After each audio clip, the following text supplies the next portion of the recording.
Assalamualaikum warahmatullahi wabarakatuh. Kembali lagi bersama saya Iis Senawati dengan NIM 7211419020.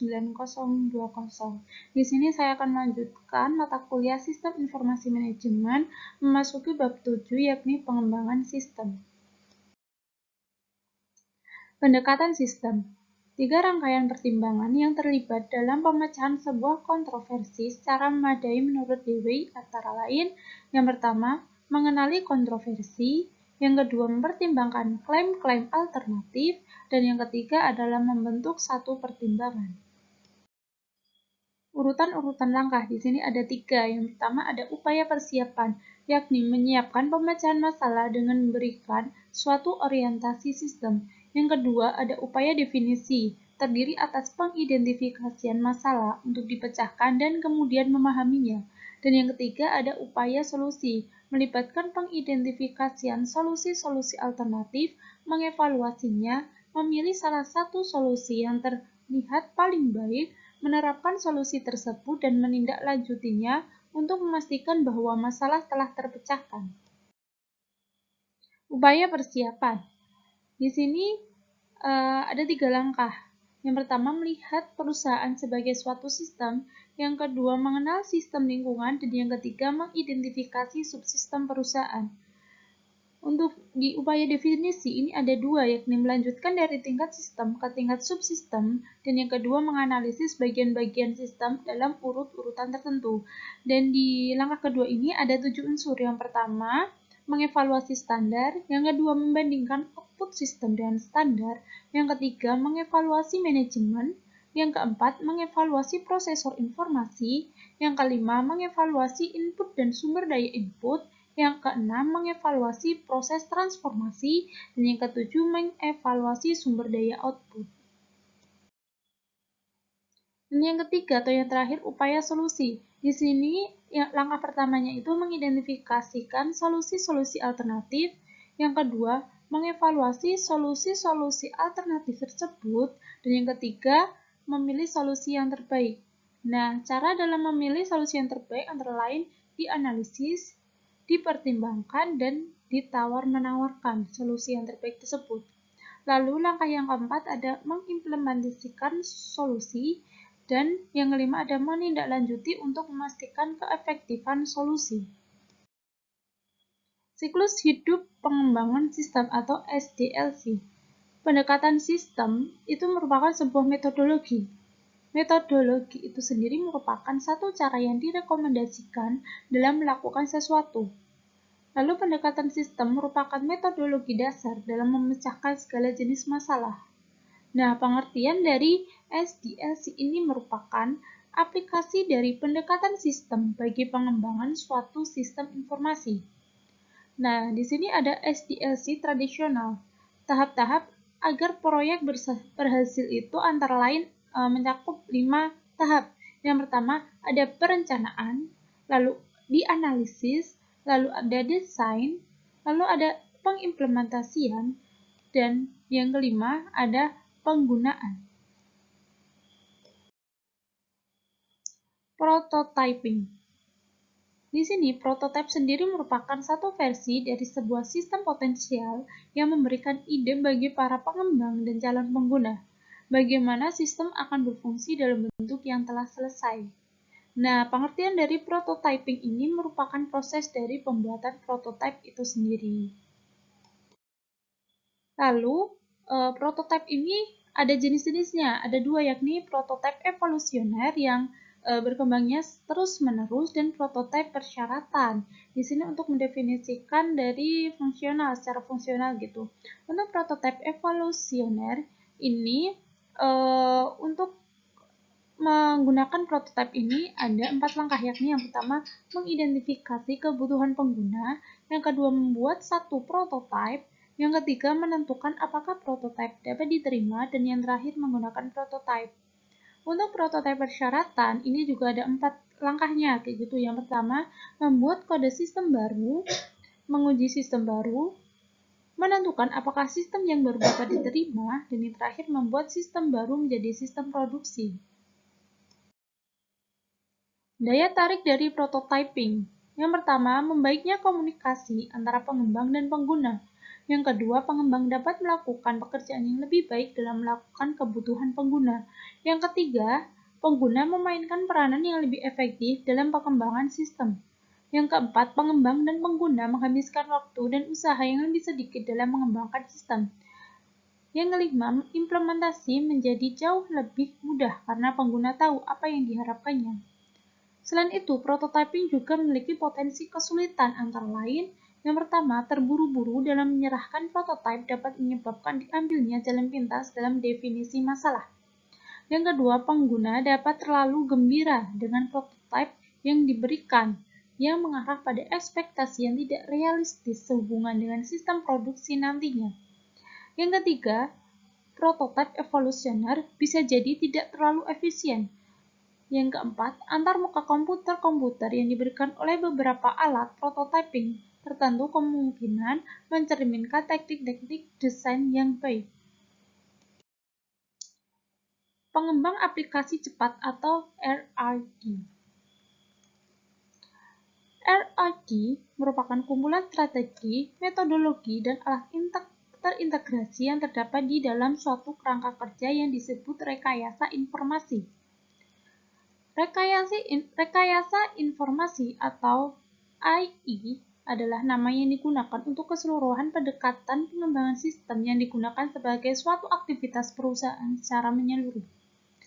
Lalu ada unsur-unsur penting dalam RAD. Yang pertama itu ada manajemen. Di sini yang paling digunakan itu adalah manajemen puncak. Lalu yang kedua ada orang. Di sini orang ini dibuat menjadi sebuah tim khusus. Yang ketiga ada metodologi. Di sini metodologi yang digunakan itu menggunakan siklus hidup RAD. Yang keempat ada alat. Alat di sini merupakan bahasa generasi keempat dan alat rekayasa peranti lunak. Pengembang berfase. Ini merupakan suatu pendekatan bagi pengembang sistem informasi yang terdiri atas 6 tahap. Nah, bisa dilihat ini ada 6 tahap. Yang pertama ada investigasi awal, lalu tahap kedua memasuki analisis, tahap ketiga desain, tahap keempat konstruksi awal, tahap kelima konstruksi akhir, dan yang terakhir atau keenam merupakan pengujian dan pemasangan sistem. Desain ulang proses bisnis atau DPR merupakan proses pengerjaan ulang sistem. BPR mempengaruhi proses TI perusahaan dalam 1. TI dapat menerapkan BPR untuk mendesain ulang sistem-sistem informasi yang hidupnya tidak dapat dipertahankan lagi dengan pemeliharaan biasa. Yang kedua, ketika sebuah perusahaan menerapkan BPR pada operasi-operasi utamanya, maka ini akan selalu memberikan efek gelombang yang menyebabkan perancangan ulang sistem informasi. Nah, di sini ada beberapa. Yang pertama ada inisiasi strategis proyek-proyek BPR. Ini antara lain, yang pertama, manajemen strategis memutuskan bahwa BPR layak untuk dilakukan dan menyetujui proses-proses fisik di desain ulang. Yang kedua, manajemen strategis juga dapat mengizinkan sistem informasi dirancang ulang guna mengambil manfaat dari teknologi modern. Yang ketiga, ketika proses-proses fisik dirancang ulang, seringkali akan terjadi efek domino yang akhirnya menyebabkan terjadinya perancangan ulang sistem informasi yang terkait. Karena alasan ini, BPR biasanya akan melibatkan layanan informasi. Lalu ada rekayasa terbalik.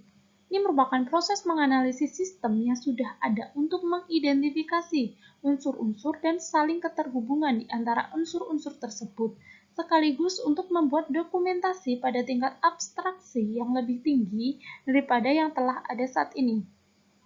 Tujuan dari rekayasa terbalik ini untuk dapat lebih memahami sebuah sistem agar dapat melakukan perubahan dengan cara-cara lain, seperti rekayasa ulang.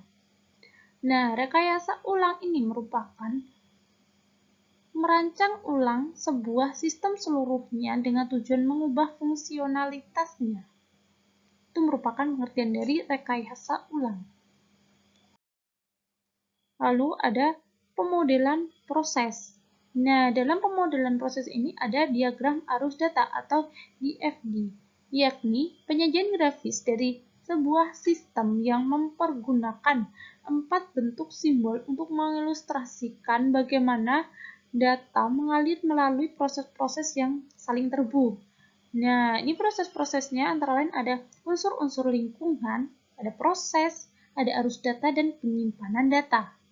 Lalu ada kasus penggunaan, suatu uraian naratif dalam bentuk rangka dari dialog yang terjadi antara sistem primer dan sistem sekunder. Dan di sini ada dua macam, ya dalam tipe kasus penggunaan. Yang pertama ada naratif kontinu dan yang kedua ada format pingpong. Manajemen proyek. Ada steering committee, bertujuan untuk mengarahkan penggunaan sumber daya komputasi perusahaan. Dan di sini ada 3 fungsi utama dari steering committee. Yang pertama, menciptakan kebijakan. Yang kedua, melakukan pengendalian. Dan yang ketiga, menyelesaikan perselisihan. Ada kepemimpinan proyek. Steering committee SIM jarang ikut terlibat langsung dengan detail pekerjaan. Dan tanggung jawab ini jatuh ke tangan tim proyek. Tim proyek meliputi semua orang yang ikut berpartisipasi dalam pengembangan sistem informasi. Lalu ada dukungan web bagi manajemen proyek. Untuk meningkatkan pengetahuan manajemen proyek bagi para karyawan. Jadi, dukungan web ini sangat membantu pengetahuan bagi para karyawan perusahaan. Mengestimasi biaya proyek. Nah, di sini dalam mengestimasi biaya proyek ini ada 3 komponen. Yang pertama, informasi mengenai sistem tertentu yang sedang dibuat dan orang yang akan melakukan pengembangan. Yang kedua, ada pengalaman historis, dan yang ketiga ada pengetahuan mengenai proses pengembangan piranti lunak dan alat-alat serta teknik estimasi. Ada pengestimasian biaya. Nah, di sini ada Work Breakdown Structure atau WBS atau WBS maksud saya, maaf. Yakni mengidentifikasikan aktivitas-aktivitas proyek yang akan membutuhkan sumber daya. Kebutuhan sumber daya mencantumkan sumber daya tertentu yang akan dibutuhkan dan berapa jumlahnya. Ada tarif sumber daya, yakni biaya per unit untuk setiap jenis sumber daya. Alat-alat dan teknik estimasi biaya. Ini ada 4, yakni ada estimasi analogis, estimasi dari bawah ke atas, alat-alat terkomputerisasi, dan yang terakhir model-model matematis. Output pengestimasian biaya merupakan estimasi biaya dibuat untuk seluruh sumber daya yang dibebankan ke proyek dan biasanya dinyatakan dalam unit-unit keuangan yang berlaku, seperti dolar atau euro. Sekian yang dapat saya sampaikan. Apabila banyak kesalahan kata, mohon maafnya sebesar-besarnya. Semoga bermanfaat. Wassalamualaikum warahmatullahi wabarakatuh.